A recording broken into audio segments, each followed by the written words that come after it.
Hi everybody, welcome to the shiur, to the Thursday night shiur. We're going to do a shiur now because we have a nice little warm group over here. Chaim Tovim Ha'arukim. Okay, so B'ezrat Hashem, we welcome our new guest over here. We have Kevin. It's a pleasure to meet you because we know your brother very well. And John.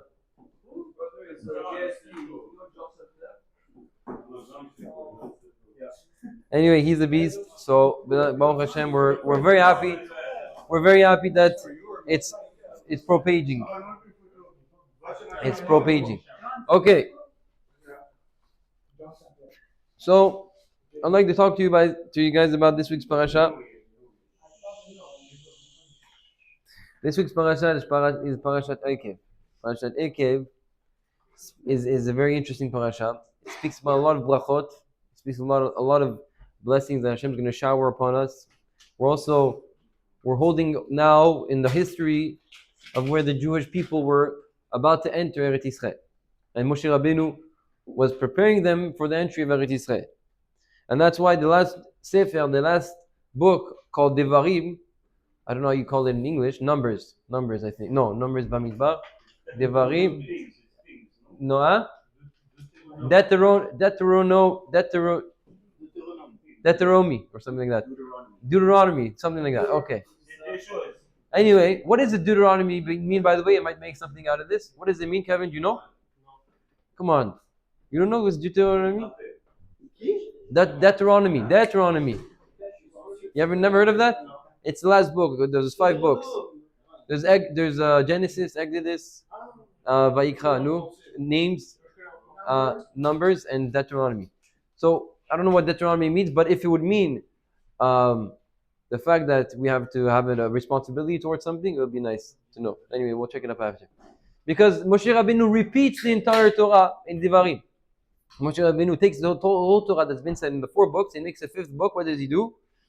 He makes a book of repetition. The whole thing over again. Every mitzvah, the whole story that happened, the whole history, how the Bnei Yisrael came out of Egypt, they fell in the desert, they fell in doing averot and doing shtuyot, and the Egel Azav, and all that, yeah?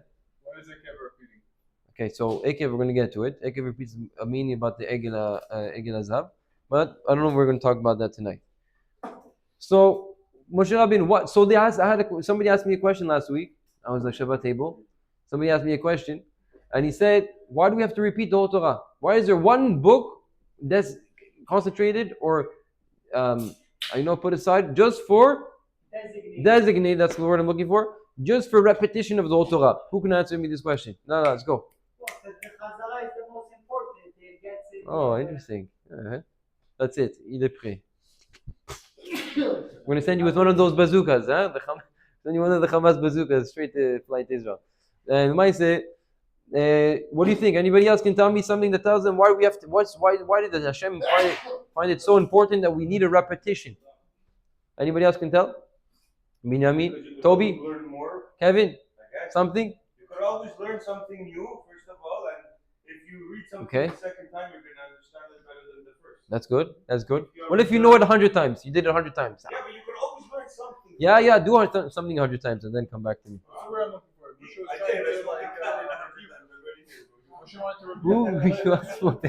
Every time is a different trip, huh? What do you say? Yeah, but why also the mitzvot, everything in your repetition? No, Shlomo? Most of the time, people are dreaming. So the first time they dream, the second time. Okay, here. The second time in, it works differently. Actually, all these are really amazing answers. You listening over here, my friend? Oh, everybody's my friend. Everybody looks up. Oh, amazing. Okay, good. So the point is that when you repeat something, it brings it to your conscience. Okay, is that good? Is that something that people wanted to say over here? It makes it in your conscience. That means before you leave the house. I know my father over here, he tells me every time before I leave the house, what do you mean? Okay, I know I have to take care of myself. No, but he says it again and again every time I leave, and it's always the same thing.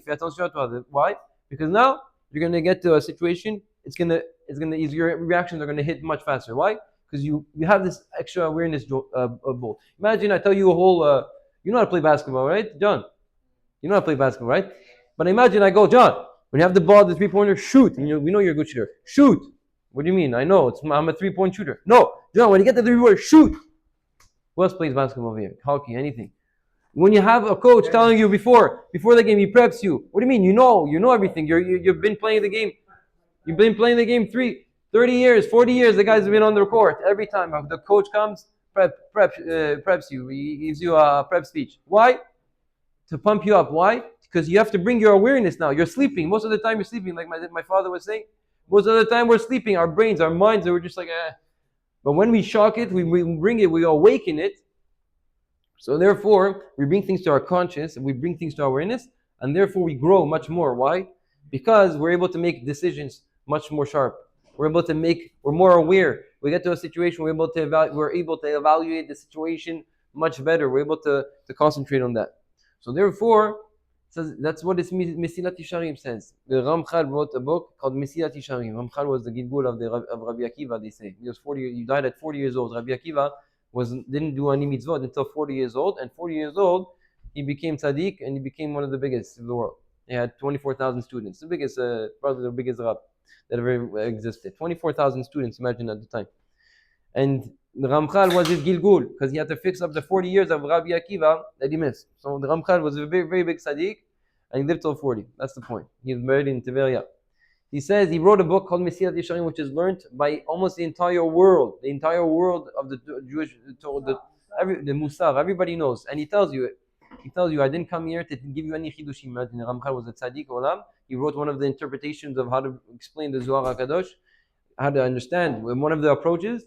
Imagine the level of the Ramchal, and he's coming to tell you, Habibi, I'm not coming to tell you any chidushim. My book has no chidushim. Whoever you are that's reading the book, you reader, are reading things you already know. And I'm coming here only to fixate a path of Mesila, which means a path of just. I'm here to fixate for you, to fix it, that you should be able to constantly concentrate. And the point of this book is to keep reading it over and over and over and over and over again, because to discipline yourself, of course, and to always bring to your consciousness. And there's some pages in that book that I'm still reading just the same page over and over and over again. I did the book a few times already. I still decided to do it again. Why? And sometimes I'm just stuck on one line. I'm just doing it again. And the line is very simple. It says you have to just evaluate your actions, if they're good or they're bad. And if even in the good actions, evaluate them. If in the good actions you could have done better. That's all it says. And what does it do here? In your mind, you're thinking, 1 second, all my actions. You're going through good, bad. Am I good or am I bad? Am I good or am I bad? And then you're going in the good. Am I good? And could I have done better? Or maybe there was some selfishness. You're there, you're thinking one line, Habibi, you're one line, you're there 1.5 hours. You're thinking about yourself. This is depth. This is Torah. This is the point. There's nothing else that matters in the world. There's no chidushim. There's no point. There's no big point to get complicated stuff. The point of this life is to know your own complication. How? Because when you start to read something simple, you realize how complicated you are inside. You know what I mean? You read something simple, you're like, oh, 1 second, it's not so simple. I'm not completely good. I'm not completely this. Maybe I have this problem. You start to do self-internalization. You start to start self-examination and self-reflecting, introspection, and this is the ultimate growth. You can become a genius just from self-introspecting. You can become a genius. And the reason for that is Hashem implanted that should be the world, because we have a neshama. That's how we work. In the semantics, in the mechanics of the human, the way it works, Hashem created us, we have a neshama, we have a goof. And the neshama is a part of Hashem, and the goof is the Yetzer Hara, we call it, the evil inclination. Every time we have an evil inclination to kill, to be jealous, anything that's evil, anything that we have hate, any of that, or any desire, anything like that, what it does is if we keep going after it, thickens the membrane that's around the neshama, which is the body. It thickens it and makes it that you become more part. Your heart becomes more part of the goof of the body, and therefore your body rules over, and you get blinded by the deep and the depth and the connection that you have with your neshama, which is really connected to Hashem. And Hashem is really the source of everything. He's the source of all intelligence. He has everything over there. All you got to do is try to internalize. And that's what they do. Some people, they do meditation. and these monks in I don't know what India or I don't know what, and they're there, they're humming all day. I don't know what they're doing, but they're doing meditation, and people can get into depth, deep parts of themselves, and it's a science. Now that's not our job in this world. Our job is to hear, as Jews, as the avodah that Hashem gave us, is not to be an extreme that you go to your neshama, to your soul, and you start to trip out on some I don't know what some EBGBs. That's not the point. The act, exactly like you're saying, Yaakov, like you have to act with emet. This midah is called emet. To materialize, you have to materialize the growth. You have to come over here and think about what is right and what is wrong. That means you do your internalization, you do your meditation, and then you take it forward. You take it to the next level. You take action upon it. Oh wow, I see that I'm not being so respectful to my parents. Maybe I should be. You act upon it. Yalla, let's go. You do. You don't just spend your days and just away. That's consecrated, right? Consecrated or away from your parents. No, is that a word? No, it's not a word. Non, consacré. Consacré, whatever. You put yourself aside, you go, you start the 20 years, you're out of it, it's not the point. The point is that you have to be mixed. I don't know. You have to be mixed into the world. It says in the Gemara, Leolam yedato shel adam meorav im habriot. The person, his mind should always be mixed into the creations. That means, the tzaddikim, Habibi, the tzaddikim, and you're going to tell yourself, what? Me, I'm going to go to a tzaddik. I'm lower than his ekev. I'm lower than his heels. I'm lower than his toenails. What, I'm going to go see the tzaddik? The answer is no. The tzaddik, his job is not to be far from you, Habibi. The tzaddik is here to come and take you from your low spot and he should bring you up. Meaning that he also should be mixed into the brains, to be mixed into the population of the world in order to be meromem, to upraise the level of the world. Sure, exactly. So that's why we can't be afraid. He's here to raise us. So therefore, when we're to be a tzaddik, it doesn't mean that you should be separated from the world. It means you should be integrated, but you bring your kedusha into the integration. That's the point. Well, none of this was prepared. This is just. Where are we getting? So, Devarim. So Moshe Rabbeinu understood. We're going to go into Eretz Yisrael. What's going to happen? Vaya Ekev-Tishmeun. Okay, so let's build it. So like this. Ekev-Tishmeun. What's the Ekev-Tishmeun? Ekev means because you will listen to the mitzvot, you will get the bracha. Eventually, you receive the bracha, and so on and so forth. So the question that is asked over here at this point is, okay, Ekev means what? Ekev means because you will do mitzvot, then so grâce due to the fact that you're doing the mitzvot, so therefore you're going to get the bracha. Good. The question is, you could have used many different words for Ekev. It's a very random word. You could have used like ki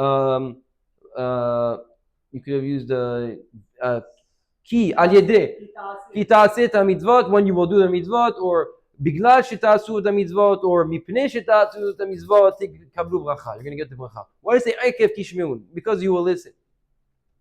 So the Chachamim tell us a big word, a big lesson over here. Ekev is what? Is the heel. Ekev means that all the mitzvot that you do, that you push with your heel. Your dash be'akevav, meaning that you trample on these mitzvot, meaning you're not careful with them. You're not careful with these certain mitzvot that you don't care about. It says the Torah, if you will listen to Hashem, meaning if you will do the mitzvot that most people don't care about, then you will receive the bracha. That means, in other words, you're telling me that if I do Shabbat, I'm not going to receive the bracha. What is the Torah telling you, Habibi? It says if you do Shabbat, you don't do the bracha. You don't get the bracha. What is it saying? Exactly. When you do Shabbat, you do Yom Kippur once a year, not necessarily is that going to bring you the bracha. That's not what the Torah is going to tell you over here. You're going to do a big mitzvah, you do Yom Kippur, it's a big mitzvah. You do Shabbat, it's a great mitzvah. You do Kashrut, amazing. But these are all big. They're all big mitzvah. They're all the ones that are mostly known. Even though that the Mishnah says, don't start to weigh the mitzvah. This one's a big mitzvah, that's a small mitzvah. Lulav is middle. You have shofar even bigger. No. Each mitzvah is huge, gigantic. Hashem didn't tell us what you get for your mitzvah in order for you to concentrate on each mitzvah equally. Shabbat is not greater than thing. What you can know that, but the mitzvah, the sachar, the reward of the mitzvah was not given in order for you to concentrate on each and every single one. However, we have certain attractions to do bigger mitzvot, and that's why we get stuck with this concept called ekev. We don't do the mitzvot that are small. Meaning what? In Shabbat, you know how many mitzvot there is in Shabbat? You can't separate. You can do bariers. You can separate bad from the good. You have also, but I'm taking example for Shabbat. In Shabbat itself, you have you have a yam, you have a sea, you have a sea full of mitzvot that you we all every time. No, you take your nail off. Avera. You do many things. Okay, what if you're walking? Whatever. We're not gonna get. Chaque fois que tu fais pas quelque chose, c'est une mitzvah, bien sûr. Non, non, non. Tu reçois le sachar quand tu es. Non, non, ça fait partie des 613 mitzvot. Ça fait partie. Les lotas et les commandements négatifs, ça fait partie des 613, Habibi. C'est 100%. Quand tu es dans une situation où tu veux faire une avera, you are in a situation where you want to do an avera, but you don't do it, Habibi, c'est une mitzvah completely. C'est une mitzvah 100%. Oui. Non, non, c'est 613. You have to go through the Sefer mitzvot.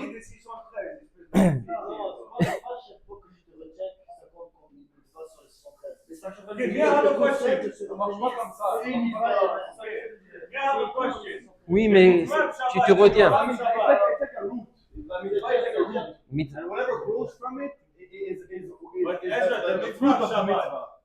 If I do this Shabbat once, okay? Does it count? No, I know, but if I did Shabbat once, does it count that in the system I check it off that I did Shabbat? You do one of them, yeah. You did one of them. But you have to do them all the time. Yeah, but if you do it once. Yeah, you get that one. You get one. You have more to go. Okay, let's not lose ourselves. Okay. Okay, let's finish up over here. So what does it say? The question is I have for you guys is why is it that the Torah is pointing out, is emphasizing on the fact that the reason why you're going to get the bracha is because you're focusing on the small mitzvot, on the details, on the little miniature details, and not because you do Shabbat. Hashem should say you do the big mitzvot, you get all the brachot. Why say if you do the small mitzvot, then you're going to get the bracha? Why? What does one have to do with the other? And for sure, why if I do a big mitzvah, I'm not going to get the bracha? Why not? What's the answer? Because when you do a small mitzvah, look, when you do the something, smallest one to you is probably the biggest one. The hardest one, maybe, or sometimes. Okay, I hear that. yeah, I think it's like. Why is it that Hashem says the bracha depends on the small mitzvot, but doesn't it depend on the big mitzvot? You do a big mitzvah, it's really good, it's amazing, but the bracha. Because it's like a kid. At the end of the day, he does a step, and then he can walk forever. You know what I mean? So you start small. It's like the book of healing. You do, and eventually, obviously, you're going to do the big one. So why the bracha? Why the bracha? It's talui on it. Why is the bracha? Why is the bracha talui? Why is the bracha depending on the fact that it's on the small mitzvah? You have a spoon for anything. Wow. Okay, we're getting warmer. No, David, say something. Come on. Toby, Kevin, something. Quoi, il comprend l'anglais? No, Kevin, I'm not speaking. No, I know John speaks English, so I hope that you speak. Okay, so like this, guys, you're gonna be a beautiful answer. Right after, guys, at the end of this, when it goes through the brachot, all the brachot you're gonna receive, it's blessings. It says at the end, Habibi, ve'achalta v'seva tov ve'rachta, and you will eat, you will be satisfied, and you will bless Hashem. And then that's the end of Sheni. I read it today because I didn't have anybody to read at the shul. After that, it starts, and if you will be satisfied, and you will not listen to Hashem because you're satisfied. You listen to this, Habibi? You will not listen to Hashem because you have all bracha. If it will be that you will not make the bracha, if you will not recognize Hashem, you're going to start doing avirot because you're satisfied. Because you're satisfied, you're going to go off the derech. So then, in other words, v'ram levavecha, it says v'ram levavecha, your heart will be upraised. V'shachachta, you're going to be also successful. Hashem is going to give you all the bracha. And then v'shachachta Hashem elokecha, and you're going to forget. Guys, are we clicking? We're clicking the puzzle over here. Okay, let's go. It will be when you will listen. Guys, we're done in 2 minutes. When you will listen to Hashem on doing the small mitzvot. Why the small mitzvot? Because the big mitzvot, it's not enough. Big mitzvot means that you're worrying about Hashem once a week. You're worrying about Hashem sometimes. You're worrying about Hashem once a year. Kippur. You're doing the big things. You're worrying about Hashem Sukkot once. It's not enough. Hashem made it that we have so many mitzvot, meaning in order to do what? To fix each part of ourselves, each aspect, and basically we came into the world to do only mitzvot. And that's why we have mitzvot up to the fact that we wake up, we do Netilat Yadayim, we have to do Modeh, we have to pray right away, we have to tie our shoe we have to put on the right shoe before the left shoe, tie the left shoe before the right shoe. There's so many, every detail has a mitzvah. All this for what reason? Who cares if I put on my right shoe before my left shoe? Why does Hashem care? Why do I have to wash my hands in the morning and in the afternoon when I want to eat? And when I leave the bathroom again, and then there's so many mitzvot, you go crazy. If you can just go through the whole Shulchan Aruch, I tell you all the mitzvot you have to do on a day, you're going to be busy doing a mitzvah. Because there's a mitzvah called learning Torah, and you have to learn Torah all day. You have to learn Torah all day. That's why I say, V'agita bo yom ha'malayla, you have to do it all day. Now, you have to also bring parnasa, so that's also kind of in the concept of learning Torah, just that now you're busy, but it's not a problem. Yeah, but the point is, bring down God in your work. what? Yeah, okay. That's not a problem. The point is, everything that meets the Torah has to be your entire life. Everything. That's what Hashem wants. Every single detail, every aspect of your life has to be. And why does He want that? Because if I imagine Hashem gives, and that's why it's telling you on the bracha. That's why the bracha, the blessing depends if you're going to do these mitzvot that are small. Why? Because imagine Hashem gives you the bracha, and you're not focusing on the small things. You're always focusing on the big things. You don't remember Hashem. So what? Hashem's going to give you the hatzlacha, the success. You're going to take it. You're not going to remember Hashem. Bye. Shalom Arisrael. But if you're there and you're focusing, Ekev-Taking, you're there focusing on your every single aspect, that all day, every day, in and day out, every trade, everything, you're remembering Hashem. Hashem's going to say, this guy I can trust him. He's never going to betray me. He's never going to leave me. Why? Because I know Ekev-Taking, he's listening to the small. He's always focused on the small stuff. I'm going to give him bracha, no problem. And that's the segula. That's why we're going to be satisfied right away. Make a blessing. Why? Because you're satisfied. When you're satisfied, when you're out of the problem, that's it. I'm forgetting Hashem. But when you're in the problem, ubrisa. This is the beautiful. Yeah. 100%. Does this fit with what we said in the beginning about Devarim? Sefer Devarim, Rabotai. The Bnei Yisrael are going now. They're in the desert. They're always thinking about Hashem. They have the clouds. They're always thinking about Hashem. At night there's the fire. They're always thinking about Hashem. Why? Because they're in the desert. They're in a place where there's death, where the possibility to live is very low. However, now that Hashem is here, we're always thinking about Hashem. However, when you're going to go into your land, you're going to be guarded by a wall. You're going to be safe. So Moshe Rabbeinu says, 1 second, Habibi, before you walk into Eretz Yisrael, I know exactly what to do. You have to repeat. And this is not just one repetition. It's not just one repetition of the Torah. It means that it's important to repeat it every day, constantly to repeat it. Why? To not forget Hashem. So there's a small story I heard from Rabbi Zechariah once. He said that a girl once went to seminary. Her dad said, "You can go to seminary only one condition. Every night you light a candle for me. You light a candle for me. You light that." So his daughter's like, "What do you mean? I should light a candle for you?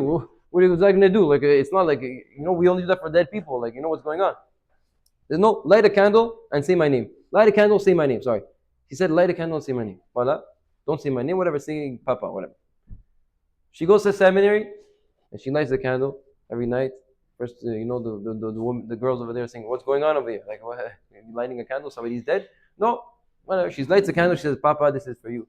Every night, "Papa, it's for you. Papa, it's for you. Papa, it's for you." Every night, "Papa, it's for you." Came back. She said, "Okay, Abba, Pesach came by." She comes back. "Oh, Abba, what's this pshat? Why are you telling me to light a candle for you? Nobody's dead. What's going on?" Because I know that when you're going to light a candle every night, you're going to think about me once. You're going to think about me. You're going to go through the whole day. You're going to think about me when you light that candle at least once a day. I know for a fact. And I'm going to be calm. That's the beauty. Hashem wants you to think about Him once a day, more often, every mitzvah, every second. Always light a candle. Think, light your neshama candle. B'ezrat Hashem.